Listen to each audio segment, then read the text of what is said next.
Hi friends, আশা করি সবাই ভালো আছো। আমিও ভালো আছি। আজকে চলে এসেছি দুপুরে রান্না বান্না নিয়ে। আজকে রান্না করব পালং শাক দিয়ে মুসুরির ডাল। তো প্রথমে ডালটাকে সেদ্ধ বসিয়ে দিচ্ছি। আর আমার সব কাটাকুটি হয়ে গেছে, সব ধুয়ে নিয়েছি। ডাল সেদ্ধ হয়ে গেছে, দিয়ে দিলাম বেগুন আর কেটে রাখা পালং শাক, কয়েকটা পাকা লঙ্কা দিয়ে আমি ঢাকনা দিয়ে দেবো। তারপর ঢাকনা খুলে দিয়ে দেবো লবণ আর হলুদ দিয়ে ভালো করে কিন্তু খুন্তি দিয়ে নেড়ে নেবো, তাহলে ঘন হয়ে যাবে। আর দিয়ে দিলাম একটুখানি জল, দিয়ে আমি এবার নামিয়ে নেব।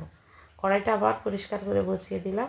দিয়ে দেবো জিরে, তারপরে দিয়ে দিলাম সর্ষের তেল। জিরে দেওয়ার পরে আমি তেলটা কিন্তু দিলাম। তারপরে দিয়ে দিলাম শুকনো লঙ্কা, তেজপাতা, দিয়ে দিলাম পেঁয়াজ কুচি, দিয়ে ভালো করে কিন্তু পেঁয়াজটাকে লাল লাল করে ভেজে নেব। তারপর ডালটা ফোড়নে দিয়ে দেবো, দিলেই হয়ে যাবে পালং শাক দিয়ে মুসুরির ডাল।